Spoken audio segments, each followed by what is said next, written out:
पहला सवाल mic number 1 से होगा, जो भाइयों की जानिब बाएं तरफ है। दूसरा सवाल भाइयों ही की तरफ से बीच से होगा, माइक नंबर 2 से। और तीसरा सवाल इंशाअल्लाह ख़वातीन की तरफ से होगा। इस सवाल और जवाब के सेशन में सवाल करने वाले से गुजारिश है कि वो सबसे पहले अपना नाम और पेशा यानी प्रोफेशन बताएं। सवाल करने में गैर मुस्लिम भाइयों को पहले मौका दिया जाएगा और उन्हें इस्लाम के ताल्लुक़ से कोई भी सवाल करने की पूरी आज़ादी हासिल होगी। सवाल करने में इख्तिसार से काम लें, यानी छोटा सवाल करें और कोशिश ये करें कि सवाल करने से पहले कोई तमहीदी बात न हो, बल्कि अपना नाम और पेशा बताकर फ़ौरन सवाल शुरू कर दें। हमारे मुस्लिम भाइयों से गुजारिश है कि उनके सवालात उन्वान से मुताल्लिक़ हों। इख्तलाफी और फ़िक़ही सवालात करने की इजाज़त नहीं दी जाएगी। एक वक्त में एक ही सवाल की इजाज़त होगी। अगर सवाल गैर ज़रूरी हो तो उसे रद्द करने का मुझे इख्तियार होगा। मुझे उम्मीद है कि आप हज़रात इन उसूलों को सामने रखते हुए इस सेशन को कामयाब और दिलचस्प बनाने में मेरी हर तरह से मदद करेंगे। जी भाई, माइक नंबर 1 से अगर कोई सवाल हो तो करें। मेरा नाम है त्रिविक्रम दास पालखे। मैं नौकरी करता हूँ यहाँ पर एक हार्डवेयर और क्लाउड के दुकान में। मैं आपका बहुत बार प्रवचन टीवी पे देख चुका हूँ, बहुत आनंद भी आता है। अक्सर आप का जो प्रवचन रहता है, जो हिंदू का जो आता है, आप वेदों से देते हैं, आप यानी जो भी वेदों से कंपेरिजन करते हैं। लेकिन हमारा जो वेद है वो अक्सर जो है वो स्वर्ग यानी जन्नत तक ज़्यादा करके ये करते हैं। लेकिन उसके आगे अगर हिंदू में अगर हम लोग जाएंगे, अगर सही में हिंदू भी नहीं बोलते, हम सनातन धर्म कहते हैं। जैसे आपने अभी व्याख्या किया था, नदी के पार के हिंदू उसको कहा जाता है। तो हम तो सनातन धर्म से है। तो सनातन धर्म में हमारा जो आता है वो भगवत गीता, जैसे आपके अंदर जो ये है, जैसा बाइबल का आपने इस्लाम का ये है, कुरान है, तो इसी तरह हमारा भगवत गीता है। और जो भगवान के बारे में जानना है यानी अल्लाह के बारे में जानना है तो अगर हमारा है तो भागवतम है। तो भागवतम से हम लोग हमारा चलता है सब कुछ। अगर ये है वेद तो हमको स्वर्ग तक जाने के लिए है। लेकिन हमारा जो भागवतम है वो अल्लाह तक जाने के पहुँच तक है, यानी अल्लाह को हम सामने सामने देख के उनकी सेवा करने के लिए है। तो जो अभी आपने जो भी बोले थे, जो जवाब दिया था, अभी कर रहे थे औरतों के बारे में, माताजी लोगों के बारे में, तो हमारे भगवत गीता में भी लिखा है कि औरत को भगाता है तो उसको मार दीजिए। ऐसा नहीं है कि आपके इसमें सब में एक ही जैसा है। और आपका प्रवचन मुझे बहुत बहुत अच्छा लगा कि आपने जो कहा, जो लिखा गया किताब है वो किताब के मुताबिक चले तो बहुत आदमी सुखी रहता है। बाकी तो मैं और कुछ सवाल तो कुछ पर्सनल पूछना चाहता हूँ, बाद में मैं आपको मिलके सब पूछूंगा, सबके सामने नहीं पूछ सकता। लेकिन आपका प्रवचन सुन के मुझे बहुत आनंद आया। हमारे हिंदू भाई ने कहा है कि वो काफ़ी मेरे तकरीर देखते हैं टीवी पे और प्रसन्न होते हैं, खुसूसन जब मैं हिंदू धर्म के बारे में कहता हूँ। और वो कहते हैं कि वो सनातन धर्म को मानते हैं। और सनातन धर्म में भी आपको शायद ये पता होगा कि सबसे अव्वल किताब भगवत गीता नहीं है, वेद है। भगवत गीता सनातन धर्म अगर आप पढ़ेंगे, आर्य समाज, आप आर्य समझिए, सनातन धर्म में बहुत से किस्म है। आपको इस्कॉन से मैं इस्कॉन, बिल्कुल इस्कॉन, हरे रामा हरे कृष्णा, इस्कॉन, ठीक है। तो इस्कॉन का तस्करा करता हूं। मैं गया था एक बार कलकत्ता में, और कलकत्ता में तकरीर थी मेरी। उस वक्त बारिश आती है, बारिश तो हो गई, लेकिन मेरे साथ आने वाले थे इस्कॉन के हेड कलकत्ता के। हम लोग दोनों जाते एक वैन में, वैनिटी वैन, मतलब जब बड़े मैदान में, यहाँ तो माशाल्लाह मैदान के बाजू में काफ़ी बिल्डिंग है, तो बड़े मैदान में प्रोग्राम होता है तो कोई ग्रीन रूम नहीं होता है, तो क्या करते हैं, वैन लेके आते हैं, बस इसमें मेकअप रूम या आराम करने के लिए कंडीशन होता है। तो मैं इस्कॉन के हेड के साथ में बैठा था, तो उन्होंने वही बात कही जो आपने कहा, हमारे लिए सबसे अव्वल है भगवत गीता। मैंने बोला ठीक है, और कहीं का वेद भी ठीक है। तो मैंने पूछा, ये भगवत गीता हिंदू धर्म में 2 किस्म की किताब है, एक है श्रुति, एक है स्मृति। श्रुति मतलब जो भगवान की भेजी हुई किताब, वेद और उपनिषद। उसने कहा बिल्कुल सही। स्मृति किसे कहते? तो उसने कहने लगा स्मृति कहते वो जो आदमी की लिखी हुई किताब है, मिसाल के तौर पे मनुस्मृति। तो मैंने पूछा ये रामायण और महाभारत क्या है? तो उसने कहा ये है स्मृति। बेशक बिल्कुल सही जवाब था, मैं भी तालिब इल्म हूं। तो मैंने पूछा बिल्कुल सही कहते, ऊपर आती है श्रुति, वेदा और उपनिषद। स्मृति मतलब दूसरी किताबें, मनुस्मृति, इतिहास। मैंने पूछा ये महाभारत क्या? इतिहास है।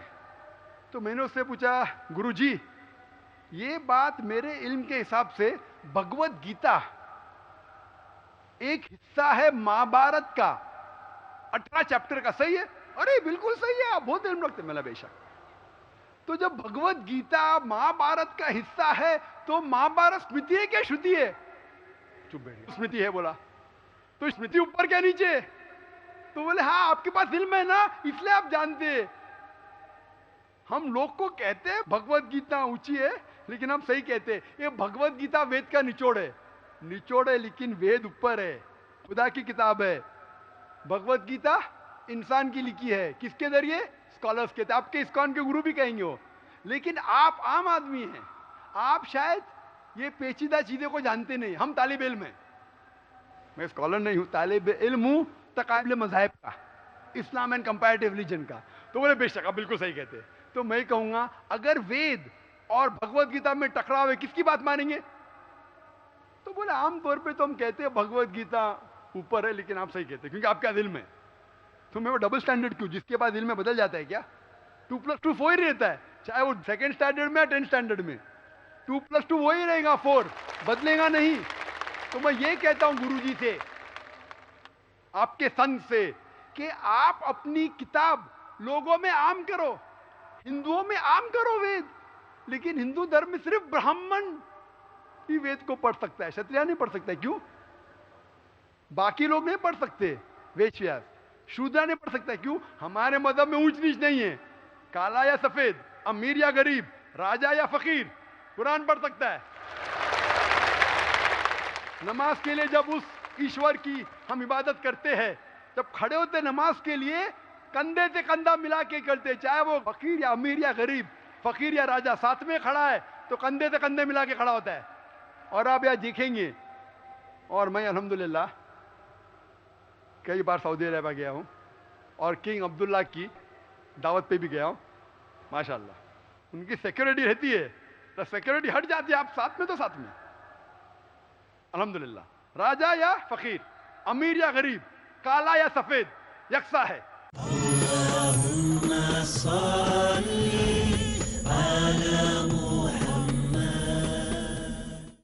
कुरान की आयात को रसूल की हर बात को मोमिन ही समझता है ज़कात के अहकामात को। इस्लाम ने इसको किस कदर अहमियत दी है, कौन कौन सी खैरखाई है जो खाई है। डॉक्टर मोहम्मद हम्माद लखवी जो इस्लाम ज़कात के जरिए करता है। ज़कात की बड़ी अहमियत है ताकि एक मुसलमान का सारा माल अल्लाह ताला के यहाँ पाक तसव्वुर हो। माल की पाकी और हिफाजत के लिए, मुसलमानों की तरक्की के लिए, ईमान की पुख्तगी के लिए। ज़कात से अच्छे खसाइल पैदा होते हैं, सखावत है, इंसानियत के साथ हमदर्दी है। ज़कात की अदायगी जरूरी है मोमिनाना जिंदगी के लिए। ज़कात अल्लाह ताला ने जो आयत की है, हाफिज सलाहुद्दीन यूसुफ, तो वो टैक्स नहीं है, ये एक इबादत है। जानिए उस अहम इबादत का मकसद जिससे संवर जाएंगे मुसलमानों के हालात। अहकाम ज़कात कल रात 7:30 बजे और दोबारा रात 2:30 बजे इंडिया में पीस टीवी उर्दू पर।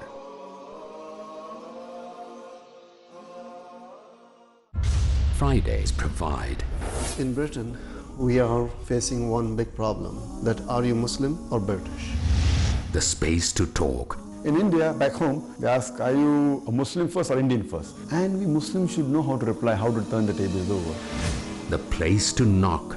Why Trinity cannot be regarded in that sense, Father, Son and Holy Spirit? the opportunity to ask. But even if we agree that what the Christians say, that he was crucified, so if Jesus Christ, peace be upon him, died for 3 days, who controlled the world? That means even God died? The freedom to unmask. So there are various ways which we can prove the argument to be wrong. Let's meet Dr. Zakir. आज रात 8 बजे और दोबारा सुबह 10 बजे India में piece TV Urdu पर। गुमराहियों से मिलती है उस शख्स को नजात, शब रोज जो गुजारता है आलिमों के साथ। कुरान मजीद हमारी जिंदगी की, हमारी ईमान की रूह है। बेराह रवि से छुटकारा, चाहे वो अकीदा हो, चाहे वो अखलाक हो, चाहे मुआमलात हो। शाइस्तगी और सलीके वाली बेशुमार बातें। बंदे मोमिन का कल्ब हर तरह की आलाइश से पाक हो। यही काम मोमिन को क़यामत तक करना है। बेहतरीन मालूमात का हुसूल, उलमा के साथ सीखिए जिंदगी गुजारने के उसूल। ज़्यादा से ज़्यादा अपने आप को कुरान से करीब रखना और सुन्नत से नज़दीक रखना। कि रसूल अकरम सल्लल्लाहु अलैहि वसल्लम हर वक्त ज़िक्र इलाही से अपनी ज़ुबान तर रखा करते थे। हर अच्छी चीज़ मारिफत इलाही का ज़रिया बन जाती है। अगर जिंदगी होगी बामकसद तो लम्हा लम्हा होगा खुशनुमा। महफिले उलमा आज शाम 6 बजे और दोबारा रात 12:30 बजे इंडिया में पीस टीवी उर्दू पर।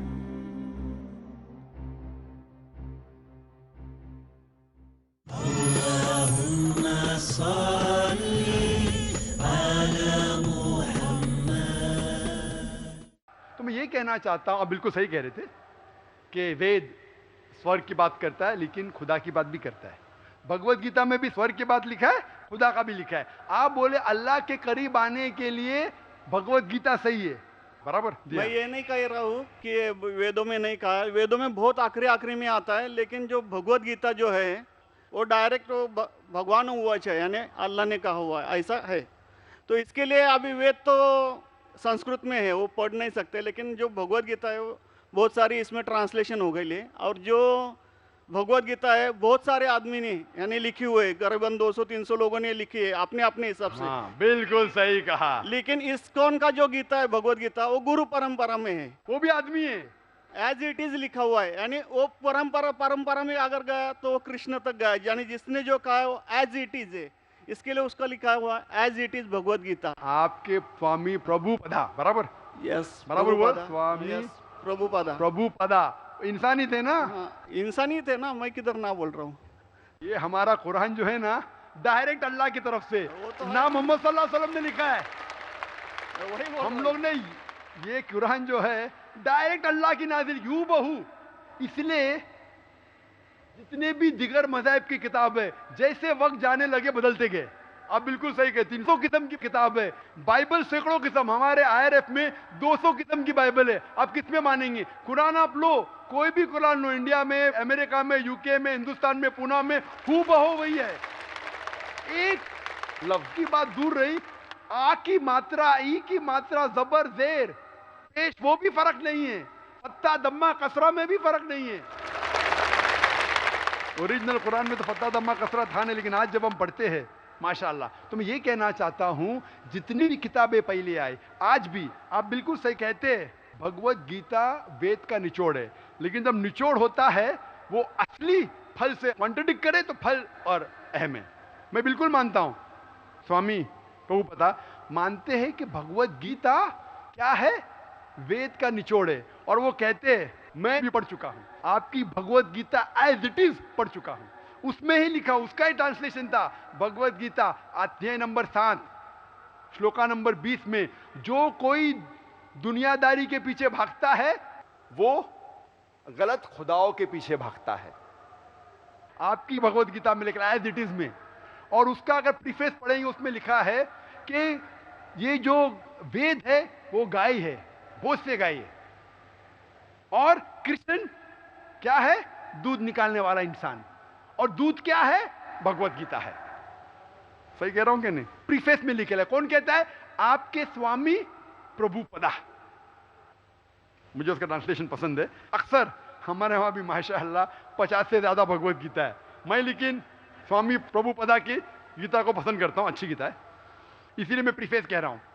लेकिन उसमें भी लिखा हुआ है, उसके अंदर भी वो निचोड़े वेद का निचोड़ है, लेकिन निचोड़ मतलब नहीं कि असल फल को गाय को छोड़ देंगे, गाय चले जाएंगी तो दूध क्या करेंगे आप?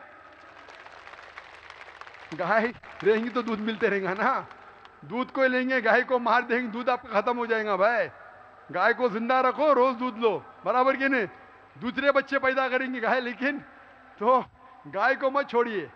इससे हमें पता लगता है, उसमें लिखा हुआ है, आपके वेद में लिखा हुआ है कि और एक पैगंबर आने वाला है। आपकी भगवत गीता में लिखा है चैप्टर नंबर 4 में वर्ष नंबर 7 से 8 में, यदा यदा धर्मस्य, यानी युग युग में जब भी परेशानी आएंगी इस धरती पे तो मैं एक रूप हासिल करूंगा, अवतार।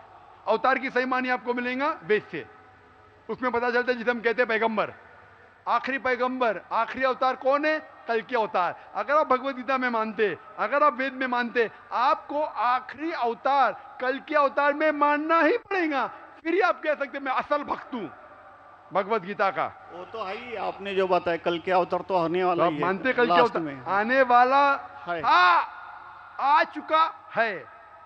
और उसमें लिखा था कल के अवतार की मां के नाम क्या है? सुमति। सुमति की मानी अमन, अरबी में कहते हैं आमिना। मोहम्मद सल्लल्लाहु अलैहि वसल्लम के वालिदा का नाम था आमिना। उसमें लिखा है कल के अवतार, चैप्टर नंबर, अभी हवाला भी दे रहा हूं मैं, टाइम मिल रहा है ना, कल के अवतार चैप्टर नंबर 2 वर्ष नंबर 5 श्लोक नंबर 5, 7, 9, 11, 15।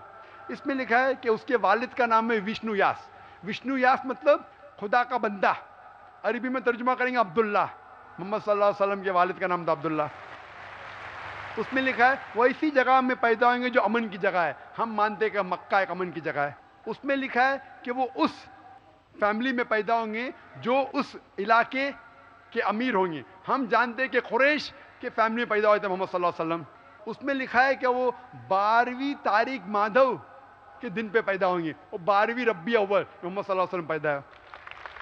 आगे आप पढ़ेंगे वेद में लिखा है कि उसके 4 करीब दोस्त थे, जिसका मैं जिक्र किया हूं। 4 करीब दोस्त मोहम्मद सल्लल्लाहु अलैहि वसल्लम के थे, जो हजरत अबू बकर, हजरत उमर, हजरत उस्मान, हजरत अली। मैं अल्लाह भी मौल, अल्लाह ताला की रहमत सब पे हो।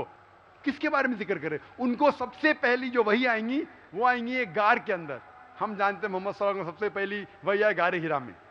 फिर वो करेंगे हिजरत, नॉर्थ की तरफ फिर से वापस आएंगे। मोहम्मद सल्लल्लाहु अलैहि वसल्लम हिजरत की मदीना जो नॉर्थ के ऊपर है, फिर से वापस आए। मैं तो 1 घंटा सिर्फ तस्करा कर सकता हूँ मोहम्मद सल्लल्लाहु अलैहि वसल्लम हिंदू धर्म में, वक्त नहीं है। मैं ये पूछना चाहता हूँ, आप मानते क्या इस कल के अवतार में? आप मानते मोहम्मद सल्लल्लाहु अलैहि वसल्लम आखिरी पैगंबर है? मैं तो कुरान 3 बार पढ़ा हूँ साहब, मैं तो मानता हूँ कुरान को, वो बात नहीं है। मानना सिर्फ जरूरी नहीं, अमल करना जरूरी है। मैं कहूंगा मैं खुदा को मानता हूँ, खुदा की बात पे अमल ना करता हूँ तो बेकार है। मैं कहता हूँ मैं मेरे वालिद से बहुत मोहब्बत करता हूँ, वालिद की बेइज्जती करता हूँ, वालिद की बात नहीं मानता हूँ, वालिद से बदतमीजी करता हूँ, तो क्या फायदा? आप समझ रहे ना? समझ रहा हूँ मैं, लेकिन आपने कुछ पहले ही अभी 10-15 मिनट पहले ही आपने कहा था कि जो भी है कुरान है, वेद है और बाइबल है, कि जो जो उसमें लिखा हुआ है खुदा ने उसके ऊपर अमल करना चाहिए। तो मैं अपने इससे अमल करता ही हूँ। जो कुछ मानता तो हुई खुदा एक ही है करके, वो तो मानता ही है। बिल्कुल। मैं नहीं बोल रहा कि आपके लिए कोई खुदा अलग है, मेरे लिए कोई अलग है, या ईसाई के लिए कुछ अलग है। आप सनातन धर्म के हैं, मैं जानता हूँ सनातन धर्म में एक खुदा को मानते हैं। वो मानते खुदा की प्रतिमा नहीं, अक्स नहीं है, बराबर ये मानते। लेकिन मैं ये जानना चाहता हूँ, आप कल के अवतार में आप मेरे सवाल को घुमाओ मत। मैं जानता हूं, नहीं है मैं ये जानता हूं, सनातन धर्म के बारे में जानता हूं। पहले स्टेज में आप पास कर चुके, एक खुदा में मानते, बिल्कुल सही। मैं ये बात जानना चाहता हूं कि उस खुदा के अवतार पैगंबर, आखिरी पैगंबर में आप मानते हैं क्या नहीं मोहम्मद सल्लल्लाहु अलैहि वसल्लम? ये मेरा सवाल है। यानी मोहम्मद पैगंबर को आप मानते कि वो आखिरी पैगंबर थे क्या नहीं मानते?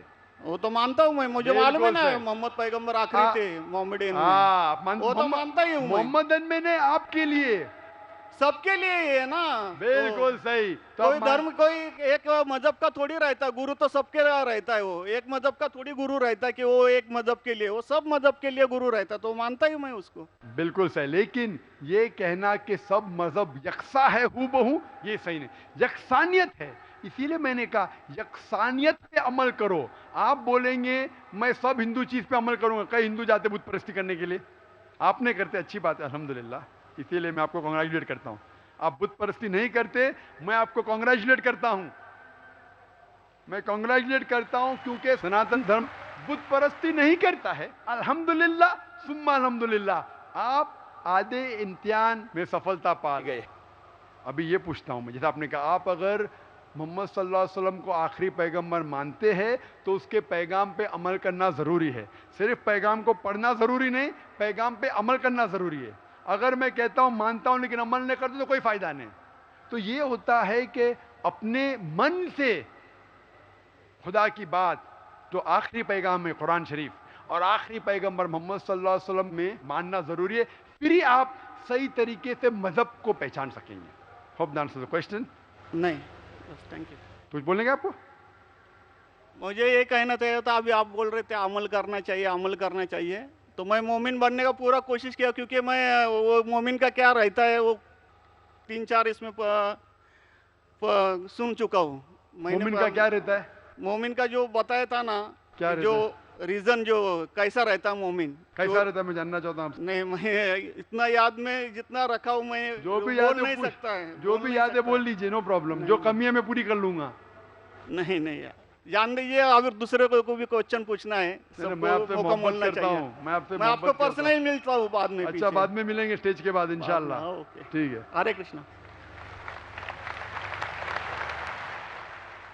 माइक नंबर 2 में अगर कोई गैर मुस्लिम भाई कतार में खड़े हों तो वो सवाल कर सकते हैं। मेरा नाम अभिजीत जावलकर है और मैं कंप्यूटर इंजीनियरिंग स्टूडेंट हूँ।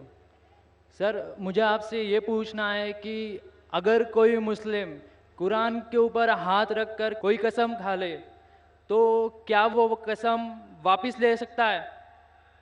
भाई साहब ने पूछा है कि अगर कोई मुसलमान कुरान पे हाथ रख के कसम खाता है तो क्या वो कसम वापस ले सकता है कि नहीं। आम तौर पे कोई भी मुसलमान कसम खाता है, चाहे कुरान पे हाथ रखे या नहीं रखे, उसे वापस नहीं लेना चाहिए। अगर उसे पता चला वो कसम गलत चीज़ है, किसी को नुकसान पहुंचा रही है, तो वापस ले सकता है। तो एक मोमिन, एक मुसलमान अगर अपने ज़बान से कहता है, कसम खाता है या इंशाअल्लाह कहता है, उसका फ़र्ज़ हो जाता है कि उसके ऊपर अमल करे। कुरान पे हाथ रखना नहीं रखना ऐसा कुछ लिखा नहीं है। अगर उसे पता चलता है कि मैंने कुछ गलत चीज़ कह दिया हूँ और किसी का नुकसान होगा या शरीयत के खिलाफ है, कुरान के खिलाफ है, अल्लाह के रसूल के पैगाम के खिलाफ है, फिर उस कसम को तोड़ सकता है। लेकिन आम तौर पे अगर वो कुरान के खिलाफ नहीं है, मोहम्मद सल्लल्लाहु अलैहि वसल्लम के पैगामात के खिलाफ नहीं है, तो उसे अमल करना चाहिए। ऐसी कोई चीज़ नहीं कुरान के ऊपर। लेकिन अगर वो अल्लाह का नाम लेता है और कसम खाता है, आम तौर पर अल्लाह का नाम छोटी मोटी बात में नहीं लेना चाहिए, लेकिन अगर वो अल्लाह का नाम लेके कोई कसम खाता है, takes an oath in the name of Allah सुब्हानहू व तआला, फिर उसके ऊपर और लाजिम हो जाता है। और अगर वो उस कसम को पूरी न कर सके, उसे कफारा देना पड़ता है, उसे जुर्माना देना पड़ता है। Hope that answers the question brother.